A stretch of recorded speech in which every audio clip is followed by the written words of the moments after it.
मैं doctor GD. Agarwal from Agrabandhu विज्ञान केंद्र। आज बच्चों फिर से फिजिक्स की क्लास स्टार्ट करते हैं। कल मैंने आपको फिजिक्स में बता दिया था, ध्यान हो तो आपको, क्या फिजिक्स साइंस की ऐसी ब्रांच जिसमें मैटर, एनर्जी और उसके एक दूसरे से रिलेशंस को जिसमें पढ़ेंगे हम।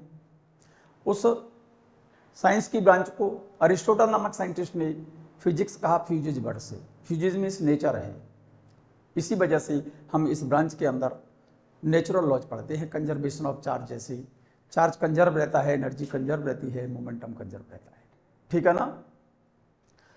अब प्रश्न ये था कि फिजिक्स के अंदर हम किसी ऑब्जेक्ट की फिजिकल क्वांटिटीज को पढ़ेंगे कैसे।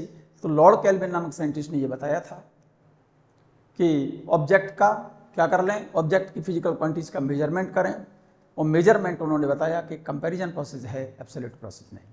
ठीक है ना। सबसे पुरानी वाली ब्रांच फिजिक्स की क्या है, मैकेनिक्स है। मैकेनिक्स को 4 भागों में डिवाइड किया था। ध्यान हो तो आपको, पहले मैं पढ़ा चुका हूं इस बात को। पहली ब्रांच मैकेनिक्स की बच्चों, जिसमें किसी ऑब्जेक्ट की मोशन को हम स्टडी करते हैं लेकिन उसके कॉज को स्टडी नहीं करते। जैसे किसी ऑब्जेक्ट की मोशन का कॉज फोर्स होता है, फोर्स स्टडी नहीं करना, केवल मोशन स्टडी करनी है। जैसे rectilinear motion, circular motion, projectile motion. ठीक है ना। इस मैकेनिक्स की इस ब्रांच को क्या बोला, ध्यान दीजिए आप, काइनेमेटिक्स और Galilean mechanics. He studied with the help of distance, displacement, speed, velocity, acceleration, inertia and friction. ध्यान दें, इसके लिए इन्होंने इक्वेशन ऑफ मोशन दी थी 3। v इक्वल टू, पहली इक्वेशन है v equal to u plus a t, second equation है s equal to u t plus half a t square, third equation s equal to, third equation v square equal to u square plus 2as। बात clear है। Yes. दूसरी mechanics की branch है बच्चों, जिसमें किसी object की मोशन को पढ़ते हैं विद कॉज। उसको न्यूटन नामक साइंटिस्ट ने न्यूटनियन मैकेनिक्स कहा या डायनेमिक्स कहा। ठीक है ना। इसके लिए न्यूटन ने मोशन के लिए, क्या बेटा, मोशन ऑफ ऑब्जेक्ट के लिए न्यूटन ने 3 लॉज दिए थे। एक तो पहला दिया था law of inertia, second vector form में F equal to ma, third law दिया था आपको, क्या बेटा, every action and reaction are equal and opposite. ठीक है ना। Newtonian mechanics and Galilean mechanics are collectively called, क्या बेटा, Newtonian mechanics and Galilean mechanics दोनों को मिलाकर के जिस ब्रांच में पढ़ते हैं हम, उसको क्लासिकल मैकेनिक्स कहते हैं। और क्लासिकल मैकेनिक्स केवल उन्हीं ऑब्जेक्ट्स के लिए एप्लीकेबल होती है जिनका साइज 10⁻⁻⁶ मीटर से बड़ा होना चाहिए, उनकी चलने की स्पीड लाइट की स्पीड से बहुत कम हो। If size is very small, जब साइज ऑब्जेक्ट का अगर कम है तो अप्लाई करते हैं बच्चों क्वांटम मैकेनिक्स। मैक्स किसने, मैक्स प्लैंक ने बताया था। अगर मोशन करते समय अगर ऑब्जेक्ट की स्पीड, क्या बेटा, साइज भी 10⁻⁻⁶ मीटर से छोटा है, जैसे इलेक्ट्रॉन, प्रोटॉन, न्यूट्रॉन, और चलते समय उनकी स्पीड लाइट की स्पीड के बहुत पास में है, तो रिलेटिविस्टिक मैकेनिक्स अप्लाई करते हैं हम, जो किसने दी थी, आइंस्टीन ने। क्लियर है। इतनी बात मैं जहां तक समझता हूं बच्चों, मैं कल एक्सप्लेन कर चुका हूं आपको, ये इतना आपने नोट कर लिया होगा। अब प्रश्न ये आता है बच्चों, क्या लॉर्ड केल्विन नामक साइंटिस्ट ने जब ये बात बोल दी कि फिजिक्स के अंदर फिजिकल क्वांटिटीज का क्या कर लो, मेजरमेंट कर लो, और उन्होंने कहा था मेजरमेंट एक कंपैरिजन प्रोसेस है। अब प्रश्न ये है, कंपैरिजन प्रोसेस तो समझ में आ गया कि किसी एक रॉड की लंबाई किसी दूसरी रॉड की कंपैरिजन में कम है या ज्यादा है। जैसे एक रॉड ये है, एक रॉड ये है, इस रॉड की कंपैरिजन में इसकी लंबाई ज्यादा है। लेकिन अब प्रश्न ये आया कि इस रॉड की लंबाई इससे कितनी ज्यादा है या कितनी कम है। ठीक है ना। इस बात को क्लियर करने के लिए एक सिस्टम आया, SI सिस्टम। आप मेरे साथ साथ कॉपी पेन निकालें और इन टॉपिक को मेरे साथ साथ नोट करते जाएं जल्दी जल्दी। ठीक है ना। और ध्यान से सुनें। द SI सिस्टम को और MKSA सिस्टम भी कहा जाता है। MKSA system metre, kilogram, second, ampere, जिसको हम किस नाम से जानते हैं, SI सिस्टम के नाम से जानते हैं। International system of units was given by George. ये सिस्टम दिया था जॉर्ज नामक साइंटिस्ट ने।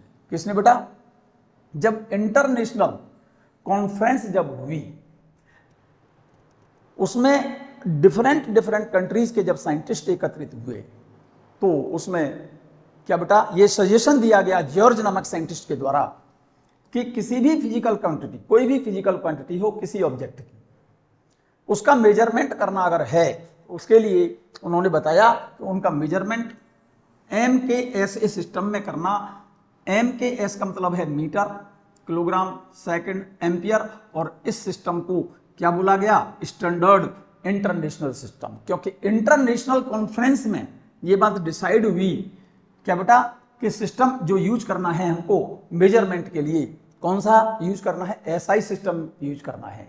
इससे पहले हम इस सिस्टम को MKSE के नाम से जानते थे। M means mass, MKS metre, mass नहीं, मीटर, किलोग्राम, सेकंड, एम्पियर, और इस सिस्टम का नाम इंटरनेशनल सिस्टम दिया गया क्योंकि इंटरनेशनल कॉन्फ्रेंस में ये बात डिसाइड हुई। किस नाम, कौन से साइंटिस्ट ने दी थी बच्चों? जॉर्ज नामक साइंटिस्ट ने। क्लियर है ये बात? चलते हैं हम आगे बच्चों, तो नोट करें, there are 7 fundamental units and 2 supplementary units. क्या?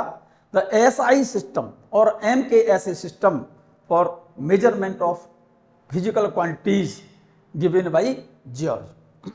देयर आर 7 फंडामेंटल यूनिट्स, उसमें उन्होंने 7 फंडामेंटल यूनिट दी बच्चों और 2 सप्लीमेंट्री यूनिट दी। अब ये 7 फंडामेंटल यूनिट्स कौन कौन सी हैं, 2 सप्लीमेंट्री यूनिट्स कौन कौन सी हैं, ये आप मेरे साथ साथ नोट करें। और मैं जहां तक समझता हूं आपने ये पढ़ा हुआ है, नोट करिए जल्दी से आप। ये 7 फंडामेंटल यूनिट्स लिखी हुई है। यहां पर फिजिकल क्वांटिटी का नाम लिखा है, यहां पर उस फिजिकल क्वांटिटी की यूनिट लिखी हुई है, यहां पर उस यूनिट को किस सिंबल से डिनोट किया जाता है ये मैंने नोट कर दिया है, और उसकी डायमेंशन क्या है। ठीक है ना? फंडामेंटल यूनिट्स के ऊपर जो पार्ट्स चढ़ाई जाती हैं उसको डायमेंशन कहा जाता है। खैर इसको मैं अभी आगे डिस्कस कर रहा हूं कि डायमेंशन एक्चुअल में है क्या। पहले आप ये देखो, 7 फंडामेंटल यूनिट्स में ये 7 फंडामेंटल यूनिट्स, 7 फिजिकल क्वांटिटी लिखी हुई है। पहला क्वांटिटी लिखी है मास, जिसकी यूनिट होती है किलोग्राम। क्या होती है बच्चों? किलोग्राम। यहां पर एक चीज जरूर नोट कर लें बच्चों, किलोग्राम एक्चुअल में किसी साइंटिस्ट का नाम नहीं है। जो यूनिट साइंटिस्ट के नाम पर होती है उसको हमेशा कैपिटल लेटर से लिखा जाता है। जैसे केल्विन है, ये साइंटिस्ट का नाम है, इसको कैपिटल लेटर से लिखा जाएगा। एम्पियर है, इसका सिंबल कैपिटल लेटर से लिखा जाएगा। क्लियर है? लेकिन जो यूनिट किसी साइंटिस्ट के नाम पर नहीं होती, जैसे मास की यूनिट किलोग्राम है लेकिन किलोग्राम किसी साइंटिस्ट का नाम नहीं है, इसीलिए किलोग्राम जब लिखा है तो पहला वाला जो लेटर लिखा है के ना, इसको स्मॉल लेटर में लिखना। किलो के को स्मॉल लेटर में लिखना, इसको स्मॉल लेटर में लिखना। नोट कर लें आप इसको, ठीक है नहीं? और मास की डायमेंशन होती है बच्चों m। क्लियर है? सेकंड क्वांटिटी है लेंथ, लंबाई को मेजर किया जाता है मीटर में। मीटर क्योंकि साइंटिस्ट का नाम नहीं है तो जरा ध्यान दें, यहां पर मीटर जब लिखा है तो उसका पहला वाला लेटर जो लिखा है स्मॉल लेटर में लिखा है और इसका सिंबल भी स्मॉल लेटर में लिखा हुआ है। डायमेंशन किसकी? L है। तीसरी क्वांटिटी, थर्ड क्वांटिटी है टाइम। टाइम की यूनिट क्या लिखी हुई है? सेकंड। स्मॉल लेटर में लिखना, इसे स्मॉल लेटर में लिखिएगा, इसकी डायमेंशन है T। टेम्परेचर, टेम्परेचर एक्चुअल में टेम्परेचर की यूनिट केल्विन है, ये एक्चुअल में साइंटिस्ट का नाम है। ठीक है ना? इसीलिए इसका जब सिंबल लिखा जाएगा तो कैपिटल लेटर में लिखा जाएगा। जो यूनिट साइंटिस्ट के नाम पर है उनका सिंबल हमेशा कैपिटल लेटर में लिखा जाता है। क्लियर है? और इसकी डायमेंशन थीटा। ठीक है? फिफ्थ क्वांटिटी है बच्चों करंट। करंट को मेजर किया जाता है किसमें? एम्पियर में। ये साइंटिस्ट का नाम है इसीलिए इसका सिंबल कैपिटल लेटर में लिखा है। लेकिन एम्पियर को जब पूरा नाम लिखा आपने तो पहला लेटर जो लिखा है ना, ध्यान से देखिएगा, कंप्लीट जब नाम लिखा है तो स्मॉल लेटर से लिखा है, लेकिन जब सिंबल लिखा है साइंटिस्ट के नाम पर तो कैपिटल लेटर में लिखा जाए। ठीक है? और इसकी डायमेंशन भी करंट की क्या है बेटे? ए। क्लियर?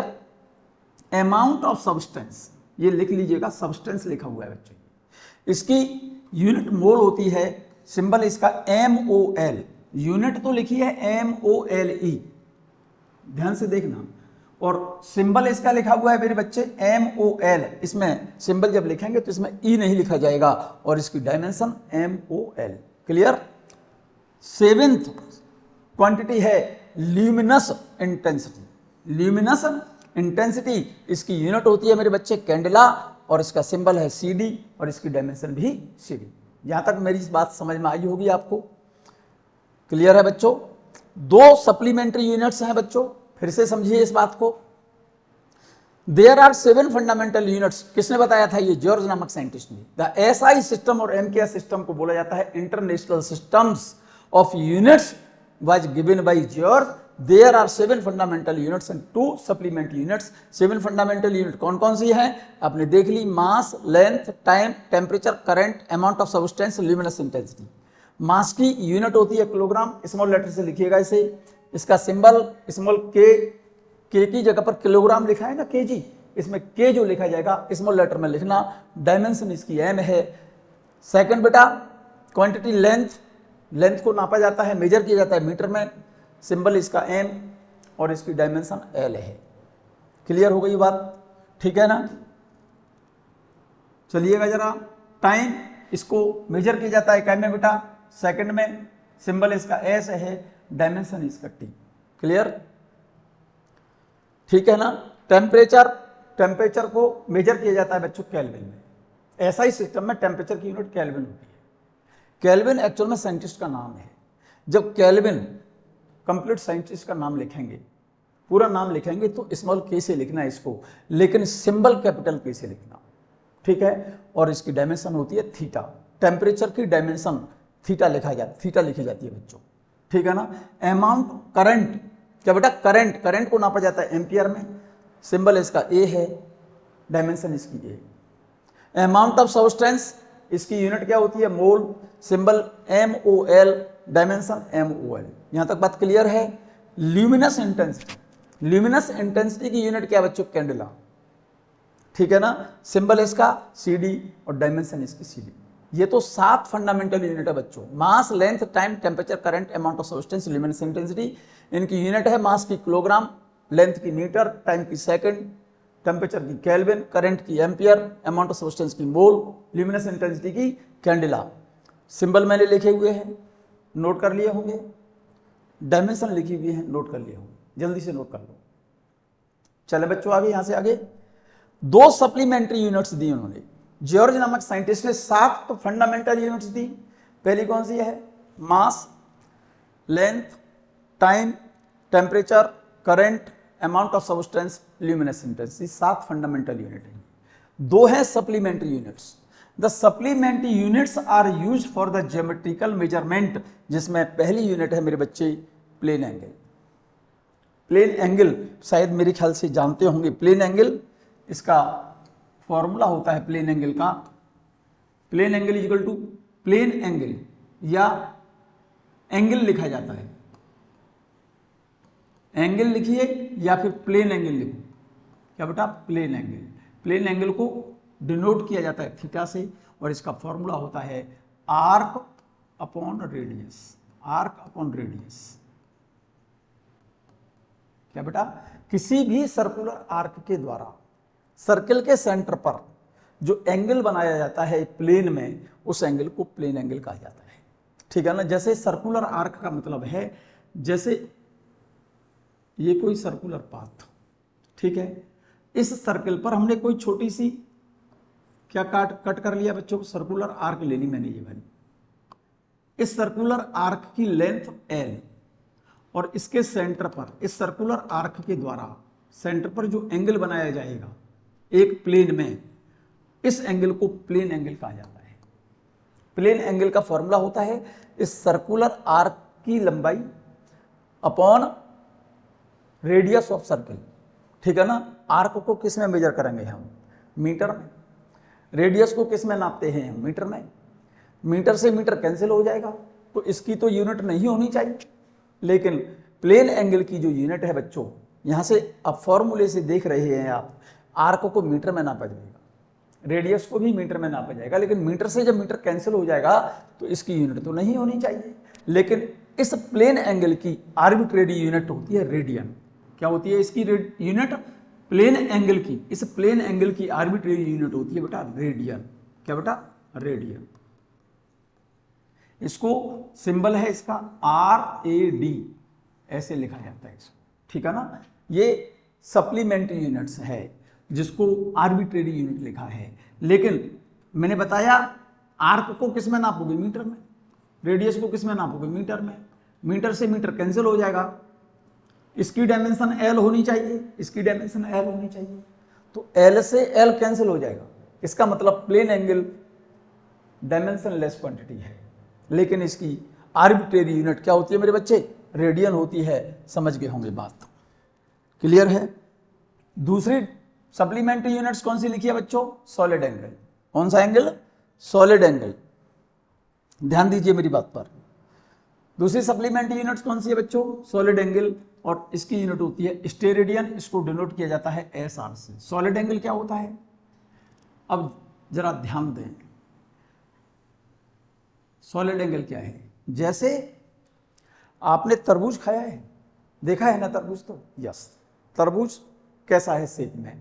स्फेरिकल शेप में होता है, ऐसा स्फेरिकल शेप, ठीक है ना भाई। प्लेन एंगल, इसकी यूनिट तो रेडियन है भाई। किसी सर्कुलर पाथ के किसी सर्कुलर आर्क के द्वारा बना लोगे ना, ये तो कोई सर्कुलर पाथ है किसी प्लेन में, और इसकी कोई छोटी सी मैंने आर्क इसमें से कट कर लिया, और इस सर्कुलर आर्क के द्वारा, इस मान लो आर्क की लंबाई L है और इस सर्किल की रेडियस R है, तो इस सर्कुलर आर्क के द्वारा सर्किल के सेंटर पर जो एंगल बनाया जाता है, इस एंगल को प्लेन एंगल कहा जाता है, जिसकी यूनिट क्या है बच्चे? रेडियन है। इसको किससे डिनोट करते हैं? RAD से।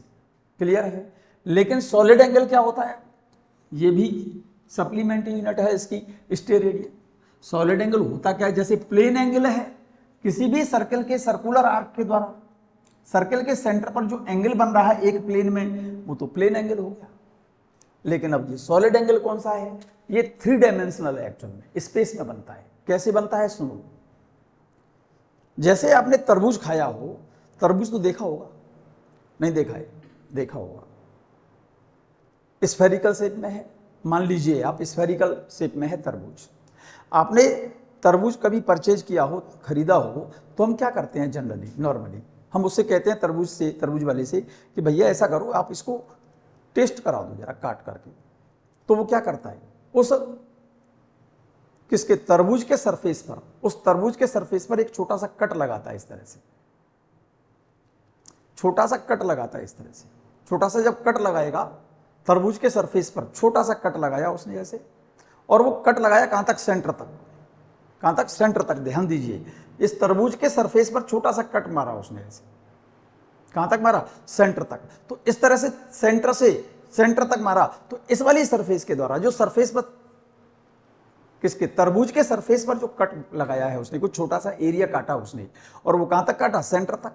तो इस वाले सरफेस के द्वारा उसके सेंटर पर ये जो एंगल बन रहा है ना, ये वाला एंगल, ये वाला एंगल बन रहा है, ये जो एंगल है वो सॉलिड एंगल कहलाता है। कौन सा एंगल कहलाता है? Solid angle. इसको जरा मैं देखो जरा ध्यान से, मैं इसमें इस तरह से दिखा रहा हूं, देखो ये मैं कट लगा रहा हूं इस पर, इसके सरफेस पर, इस तरह से, देख लिया ना। तो इस सरफेस के हर एक पॉइंट से इसके सेंटर तक की जो डिस्टेंस है ना, इसके सरफेस के हर एक पॉइंट से सेंटर तक की जो डिस्टेंस है, ये वाली डिस्टेंस, ये वाली डिस्टेंस, ये डिस्टेंस, ये डिस्टेंस कितनी होगी? R होगी भाई। ये पॉइंट जो है वो कहां पर है? सरफेस भाई, ये वाला पॉइंट है, तो ये वाला पॉइंट भी कहां तक है? सेंटर तक है। ये पॉइंट भी सेंटर तक है, ये पॉइंट भी सेंटर तक है। तो इस सरफेस का हर एक पॉइंट सेंटर से कितनी दूरी पर है? R दूरी पर है। और इस सरफेस का जो एरिया है डेल्टा E। तो इसके सेंटर पर ये जो एंगल बन रहा है ना, ये वाला एंगल, ये जो एंगल बन रहा है, ये वाला एंगल, ये वाला एंगल बन रहा है, ये वाला जो एंगल बन रहा है, इसको डिनोट किया जाता है सॉलिड एंगल को ओमेगा से। किससे? ओमेगा से। और इस सॉलिड एंगल का फॉर्मूला होता है मेरे बच्चे, मैं यहां लिख रहा हूं, ओमेगा से डिनोट किया जाता है। और इस सॉलिड एंगल का फॉर्मूला ओमेगा यहाँ पर मैंने सॉलिड एंगल से डिनोट किया है बच्चों, सॉलिड एंगल को डिनोट किया ओमेगा से, और इसका फॉर्मूला होता है जिस सरफेस के द्वारा उस सॉलिड के सेंटर पर जो एंगल बन रहा है, जिसको सॉलिड एंगल आपने बोला है, उसके लिए फॉर्मूला हो जिस सरफेस के द्वारा ये एंगल बन रहा है उस सरफेस का एरिया अपॉन उसके सेंटर से सरफेस तक की डिस्टेंस का स्क्वायर। अब एरिया की यूनिट क्या है बच्चों? Metre square. डिस्टेंस का स्क्वायर लिखा हुआ है यहां पर, तो ये भी मीटर स्क्वायर। मीटर स्क्वायर से मीटर स्क्वायर कैंसिल हो गया, इसीलिए इसकी कोई यूनिट नहीं होनी चाहिए, लेकिन इसकी आर्बिट्रेरी यूनिट है क्या मेरे बच्चे? Stay radian. ये वाली स्टे रेडियन इसको डिनोट किया जाता है SR से। आप नोट कर लें ठीक से। कर लिया? कर लिया सही बच्चों ने? चल सकता हूं मैं आगे यहां से? यस, चलो ध्यान से देखें जरा, अगला पॉइंट नोट करें। No unit except the name of scientist, no unit except name of the scientist is written with capital letter. क्या कहना चाहता है? जो यूनिट आपने लिखा है no unit except the name of scientist is written with capital letter. जो unit scientist के नाम पर होती हैं उनको कैपिटल लेटर में लिखा जाएगा, कैपिटल लेटर में लिखा जाएगा, लेकिन जो यूनिट साइंटिस्ट के नाम पर नहीं होती उनको हमेशा स्मॉल लेटर से लिखा जाता है। ध्यान से सुनो, आपने लिखा है no unit except the name of the scientist is written with capital letter, मतलब जो यूनिट साइंटिस्ट के नाम पर हैं उनको छोड़कर अदर जो यूनिट होंगी उनको स्मॉल लेटर में लिखा जाएगा, और जो साइंटिस्ट के नाम पर हैं उनको लिखा जाएगा कैपिटल लेटर में। जैसे एम्पियर करंट की यूनिट है और एम्पियर नाम है साइंटिस्ट का, तो इसका सिंबल जब लिखा जाएगा तो कैपिटल लेटर में लिखा जाएगा। न्यूटन फोर्स की यूनिट है, कैपिटल लेटर में लिखना। जूल एनर्जी की यूनिट है, कैपिटल लेटर में लिखना। फेरड ध्यान है कैपेसिटी की यूनिट है, नहीं है ध्यान तो नोट कर लें। फेरड नाम है साइंटिस्ट का, इसलिए कैपिटल लेटर में लिखा जाता है। हेनरी ये एक्चुअल में इंडक्टेंस की यूनिट होती है बच्चों, नोट कर लीजिए आप, नोट करना चाहें तो इंडक्टेंस की यूनिट है हेनरी, एक्चुअल में साइंटिस्ट का नाम है, कैपिटल लेटर में लिखना। ठीक है।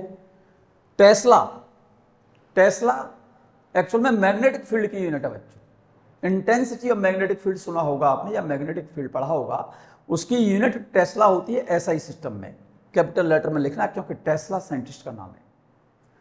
चार्ज की यूनिट कूलम, कूलम साइंटिस्ट का नाम है, कैपिटल C से लिखना। लेकिन जैसे मास की यूनिट किलोग्राम है, ये कोई साइंटिस्ट का नाम नहीं है, इसी वजह से इसको कैपिटल लेटर में नहीं लिखेंगे। आपने देखा यहां पर मैंने कैपिटल लेटर से लिख दिया है और आगे लगा दिया मैंने क्रॉस, इसका मतलब ये जो यूनिट लिखी है आपने कैपिटल K से लिखा है ना, किलोग्राम को KG, तो K कैपिटल से कैपिटल लेटर में लिखा है, ये गलत है क्योंकि किलोग्राम किसी साइंटिस्ट का नाम नहीं है, इसीलिए इस पर मैंने क्रॉस लगा दिया है।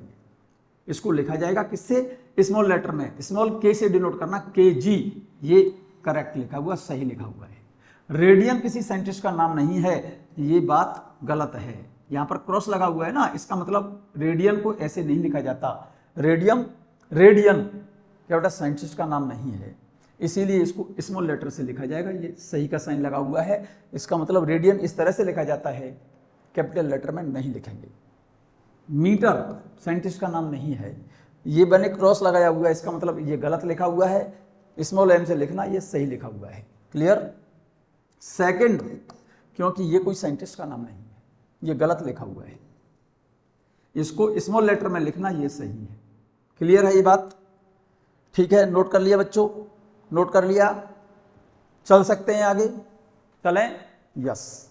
नेक्स्ट पॉइंट देखें जरा बच्चों, बहुत इंपॉर्टेंट पार्ट है ये, मोस्ट इंपॉर्टेंट पार्ट है।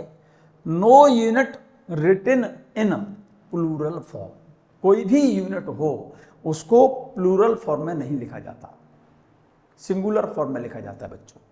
फॉर एग्जाम्पल, जैसे आपने लिखा है, ये जो नंबर लिखा है ना 4, यहां पर 4 लिखा हुआ है, कोई जरूरी है 4 लिखे हम? ठीक है ना, ये 1 से तो प्लूरल से तो ज्यादा है, जैसे 4 लिखा हुआ है तो 4 तो क्या हो गया, सिंगुलर से तो ज्यादा ही हो गया ना, सिंगुलर का मतलब 1 हो गया, 1 से जो ज्यादा वैल्यू है वो प्लूरल वैल्यू है। लेकिन इसको प्लूरल फॉर्म में जब लिखेंगे हम, क्या बेटा आपने लिखा है no units written in plural form, किसी भी यूनिट को प्लूरल फॉर्म में नहीं लिखते हम, एम्पियर लिखेंगे, एम्पियर्स नहीं लिखेंगे, ये बात गलत लिखी, ठीक है ना, एस नहीं लगाया जाएगा। जैसे अगर एक्चुअल में एम्पियर साइंटिस्ट का नाम है, इसको एम्पियर लिखा आपने तो इसके साथ एस मत लगाना, लेकिन एम्पियर को कंप्लीट उसका नाम लिखा साइंटिस्ट का तो लास्ट में एस लगाना, ठीक है ना, पहला लेटर स्मॉल लेटर से शुरू करना अगर ये साइंटिस्ट का नाम है तो, और क्योंकि एम्पियर साइंटिस्ट का नाम है। सिंबल लिखना है तो ए लिखना, जैसे 4 एम्पियर, नॉट 4 एम्पियर्स। अगर नाम लिखना है तो कंप्लीट एम्पियर्स लिखना, एस उसमें लगाना है, ये सही लिखा हुआ है। जैसे न्यूटन, ये बात सही है, न्यूटन्स एस मत लगाना, लेकिन अगर उसका नाम लिखना है पूरा साइंटिस्ट का तो पहला लेटर स्मॉल लेटर में लिखना और लास्ट में क्या लगाना, एस लगाना, न्यूटन्स लिखेंगे, क्योंकि ये उसके लिए सम्मानजनक बात है, ठीक है ना। यस, चलें बच्चों आगे चल सकते हैं। यस, ध्यान दें, बहुत इंपॉर्टेंट पार्ट लिखा हुआ है बच्चों, ये आप मेरे साथ साथ इसको भी नोट करें, ठीक है ना।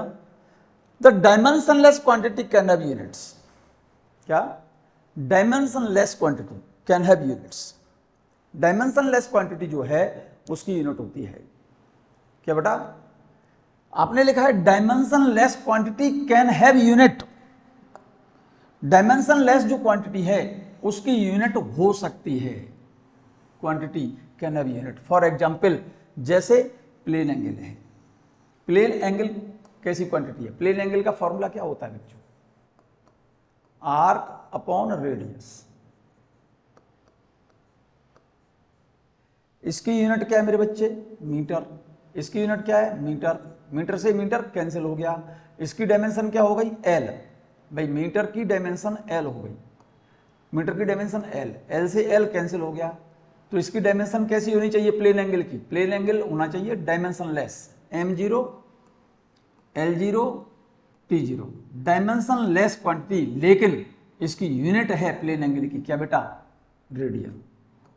आपने ऊपर एक शब्द लिखा है, ध्यान दीजिए, जिस फिजिकल क्वांटिटी की डायमेंशन नहीं है उसकी यूनिट हो सकती है, जैसे फॉर एग्जांपल प्लेन एंगल लिखा हुआ है उसकी यूनिट है रेडियन, लेकिन इसकी डायमेंशन नहीं है। दूसरा लिखा हुआ है आपने क्या बेटा, सॉलिड एंगल, सॉलिड एंगल की क्या मेरे बच्चे, सॉलिड एंगल की क्या बेटा, सॉलिड एंगल जो लिखा हुआ है आपने इसकी यूनिट है स्टेरेडियन। सॉलिड एंगल का फॉर्मूला मैं बता चुका हूं, सरफेस का एरिया जिसके द्वारा सॉलिड के सेंटर पर जो एंगल बन रहा है उस सरफेस का एरिया है अपॉन डिस्टेंस का स्क्वायर, इसकी यूनिट हो गई मीटर स्क्वायर, इसकी डायमेंशन हो जाएगी क्या बेटा L2, इसकी हो गई मीटर स्क्वायर, इसकी भी डायमेंशन हो जाएगी L2, L2 से L2 कैंसिल हो जाएगा, तो ये कैसी क्वांटिटी हो गई, डायमेंशन लेस क्वांटिटी हो गई, m0 l0 t0, लेकिन डायमेंशन लेस क्वांटिटी तो है, लेकिन इसकी क्या बेटा सॉलिड एंगल की यूनिट होती है स्टेरेडियन, इसीलिए ऊपर आपने नाम लिख दिया है क्या, जिस फिजिकल क्वांटिटी की डायमेंशन नहीं उसकी यूनिट हो सकती है, ठीक है ना। So dimensionless quantity can have unit, ठीक है ना। तीसरा एग्जांपल देखिएगा, साउंड लेवल, क्या बेटा सुना होगा आपने, क्या साउंड लेवल, ध्यान दीजिए, साउंड लेवल की यूनिट होती है मेरे बच्चे डेसिबल। साउंड लेवल अगर आपने ध्यान दिया हो, कोई भी साउंड सोर्सेज होते हैं जैसे स्पीकर वगैरह देखे हो आपने, उसका साउंड लेवल जब मेजर करते हैं तो उसके लिए फॉर्मूला वैसे तो आपको नहीं मालूम होगा, अगर जानना चाहते हैं तो साउंड लेवल को क्या बेटा साउंड लेवल लिखा है बच्चों, क्या साउंड लेवल को डिनोट किया जाता है एल से, और इसका फॉर्मूला होता है मेरे बच्चे 10 log base 10 I/I0, ये साउंड लेवल का फॉर्मूला है। 10 तो प्योर नंबर है, लॉग में प्योर नंबर की वैल्यू, प्योर नंबर लॉग में कोई भी नंबर हो तो उसकी वैल्यू भी प्योर नंबर नहीं होगी, इसीलिए इसकी कोई यूनिट नहीं होनी चाहिए।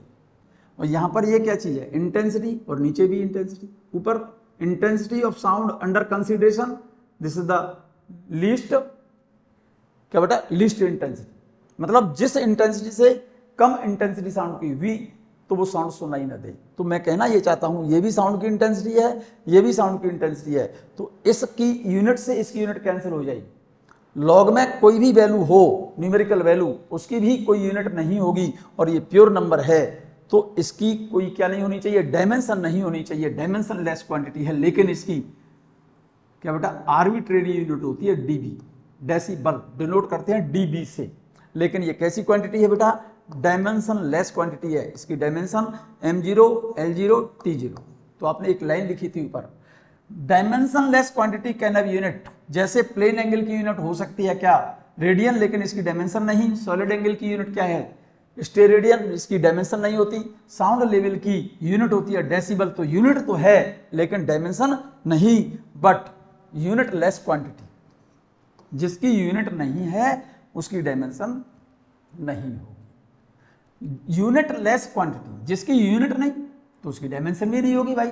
जैसे यूनिट लेस क्वांटिटी कोई जानते हो आप, तो यूनिट लेस क्वांटिटी जैसे रिफ्रैक्टिव इंडेक्स लिखते हो आप, रिफ्रैक्टिव इंडेक्स को n से लिखा जाता है, शायद ध्यान हो।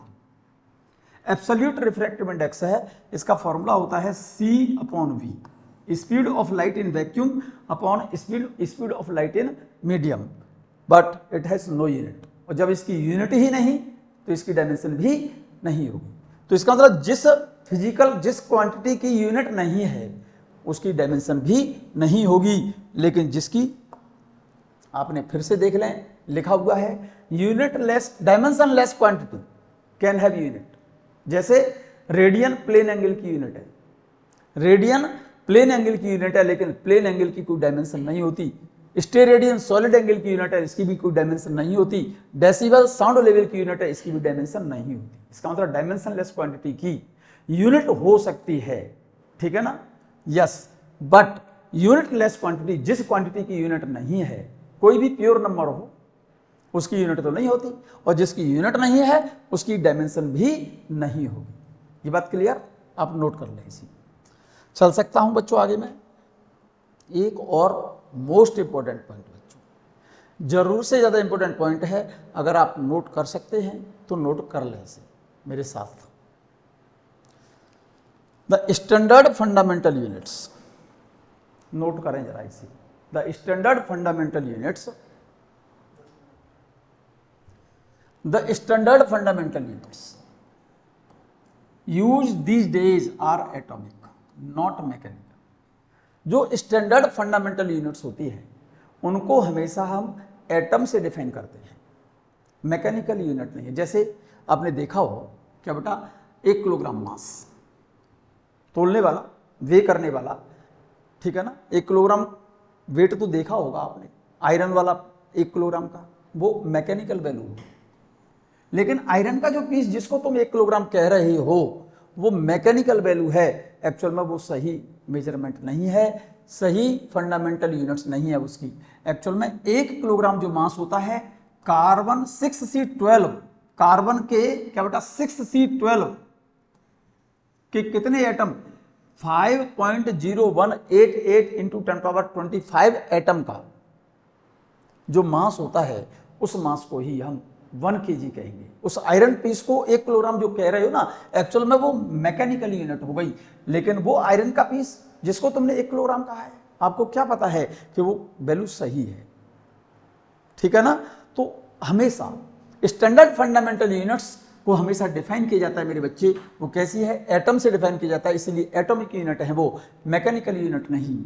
और उन यूनिट्स की वैल्यू जो एटॉमिक यूनिट होती हैं उनकी वैल्यू टेम्परेचर, प्रेशर, ह्यूमिडिटी या प्लेस बदलने पर उनकी वैल्यू चेंज नहीं होती। इसीलिए लिख दिया है, they do not depends upon temperature, pressure etcetera, they are the same on all planets, ठीक है। फॉर एग्जाम्पल जैसे मैंने बता दिया आपको, जैसे 1 किलोग्राम मास, 1 किलोग्राम मास, जिस आयरन पीस को तुम 1 किलोग्राम कह रहे हो एक्चुअल में वो वैल्यू गलत है, क्योंकि वो वैल्यू 1 किलोग्राम मास का जो पीस देखा है आपने वो मैकेनिकल वैल्यू हो गई, मैकेनिकल यूनिट हो गई बच्चों को, वो एक्चुअल में हमको कंफर्म नहीं एग्जैक्ट कि 1 किलोग्राम है। लेकिन ये बात बिल्कुल कंफर्म है 6C12 मीन्स कार्बन के 5.0188 इंटू 10⁻25 एटम का जो भी मास होगा, 6C12 का मतलब कार्बन के 5.0188 इंटू 10⁻25 एटम्स का जितना भी मास होगा उस मास को हम क्या बोलेंगे बच्चों, 1 किलोग्राम बोलेंगे। इसका मतलब ये एटॉमिक यूनिट हो गई। क्यों हो गई एटॉमिक यूनिट? क्योंकि इसको कार्बन एटम के नंबर से डिसाइड किया गया, ठीक है ना। एटॉमिक मास यूनिट, क्या बेटा, एक यूनिट और सुनी हो आपने, एटॉमिक मास यूनिट, इसको AMU या फिर इसको डाल्टन कहा जाता है। और 1 AMU या 1 डाल्टन कार्बन एटम के मास का 1/12 टाइम्स जो मास होगा उस मास को 1 AMU या 1 डाल्टन बोला जाता है। और इसकी वैल्यू होती है मेरे बच्चे कितनी, 1.6603 इंटू 10⁻⁻27 किलोग्राम। क्लियर है? ये बात नोट कर लें आप। चल सकता हूं मैं आगे बच्चों, आगे चल सकता हूं। ध्यान दीजिए, जैसे 1 मीटर डिस्टेंस, कितनी distance, 1 metre distance. 1 metre distance क्या है, जैसे तुमने मीटर स्केल देखा होगा, आयरन का 1 मीटर लंबा, ठीक है ना। आयरन का जो मीटर स्केल देखा हुआ है आपने, ये बात कैसे कंफर्म की, जो स्केल आपने 1 मीटर लंबा देखा हुआ है आपने को कैसे कंफर्म हुआ कि इसकी लेंथ एग्जैक्ट 1 मीटर है? भाई जब उसको कंस्ट्रक्ट किया गया है, बनाया गया है, उस आयरन रॉड को, उस पर जो साइन लगाए हैं, चिन्ह जो लगाए हैं, कैलिब्रेशन जो किए हैं, ठीक है ना, उस स्केल पर जिस पर आपने कितना लिख दिया है 100 सेंटीमीटर या ये कहिए 1 मीटर, ये आपको कैसे कंफर्म हुआ कि उस रॉड की एग्जैक्ट लंबाई 1 मीटर है? ये तो कोई स्टैंडर्ड वैल्यू नहीं है। क्यों नहीं है? क्योंकि वो मैकेनिकली आपने उस रॉड को आपने 1 मीटर लंबा मान लिया। ये बात बिल्कुल ठीक नहीं है। क्यों? कारण है उसका, क्योंकि जब उस आयरन रॉड को कैलिब्रेट किया है, मीन्स उस पर जब मार्क लगाए हैं आपने, हो सकता है कि जब मार्क आपने लगाए उस पर स्केल पर, उस समय टेम्परेचर ज्यादा रहा हो, और जब मेजरमेंट किया तब टेम्परेचर कम हो गया, तो टेम्परेचर कम होने से क्या होगा, वो रॉड श्रिंक कर जाएगी। तो जब आपने उसको मार्क किया है उस समय टेम्परेचर ज्यादा रहा, ठीक है, आपने तो स्केल बना करके तैयार कर दिया। लेकिन ये सर्दियों के दिनों में जब टेम्परेचर डाउन होगा, क्योंकि मेटल है, तो टेम्परेचर डाउन होने पर मेटल क्या कर जाएगी, श्रिंक कर जाएगी। तो वो वाली लंबाई जिसको आपने 1 मीटर कहा वो तो कम हो गई। इसका मतलब वो मेजरमेंट तो ठीक नहीं हुआ, वो यूनिट 1 मीटर जो यूनिट लिखा है आपने, लिखी है, वो तो बिल्कुल गलत है। उसको सही वर्ड में क्या बोलेंगे बच्चों, एटम से डिफाइन करेंगे। एक्चुअल में क्रिप्टन 86 के एटम से, क्रिप्टन एटम आप जानते हो, अगर कोई भी एटम हो, जैसे क्रिप्टन एटम, इसका मास नंबर 86 लिखा है, ठीक है नहीं, क्रिप्टन हर एक एटम से तुमको आपको पता हो तो लाइट निकलती है बच्चों। एटम के अंदर जब इलेक्ट्रॉन हायर एनर्जी लेवल से लोअर एनर्जी लेवल में जंप करते हैं तो उससे निकालते हैं लाइट। क्या निकालते हैं? लाइट निकालते हैं। और ये जो लाइट निकल रही है ना, मैं इसका कलर जरा चेंज कर दूं बच्चों, तो आपको बिल्कुल क्लियर हो जाएगी मेरी बात। क्रिप्टन 86 एटम से जो इलेक्ट्रॉन हायर एनर्जी लेवल से जो नीचे जंप कर रहा है, उससे जो लाइट निकल रही है, उस लाइट की लाइट वेव, और एक वेव जो डिस्टेंस ट्रेवल करती है उसको बोला जाता है वेवलेंथ। इसी तरह से क्रिप्टन एटम से कितनी वेव इमिट हो, ये नोट किया हुआ है मैंने। ये जो वेव का संख्या लिखी हुई है कितनी, मान लीजिए आप यहां से लेकर के यहां तक मान जाओ कि ये जो नंबर ऑफ वेव है ना, यहां तक कितनी है आपको लर्न करनी पड़ेगी। कितनी है ये? 1650763.73 वेव, और एक वेव की लंबाई कितनी है? लैम्डा है। तो इतनी वेव की जितनी लेंथ है लैम्डा, वो वेव, वो लेंथ एग्जैक्ट कितनी होती है? 1 मीटर, ये स्टैंडर्ड वैल्यू है। क्रिप्टन 86 एटम से जो लाइट इमिट हो रही है उसके अंदर कितनी वेव्स, 1650763.73 वेव, ये लैम्डा जो लिखा है एक वेव की लंबाई लिखी है। ये वेव जितनी दूरी में फैली हुई है उस डिस्टेंस को मेरे बच्चे 1 मीटर बोला जाएगा। अब क्योंकि इस 1 मीटर डिस्टेंस को आपने क्रिप्टन एटम से डिफाइन किया है, इसीलिए इस स्टैंडर्ड यूनिट को क्या बोला है, एटॉमिक यूनिट बोला है, क्योंकि एटम से डिफाइन किया गया है। ये बात क्लियर है।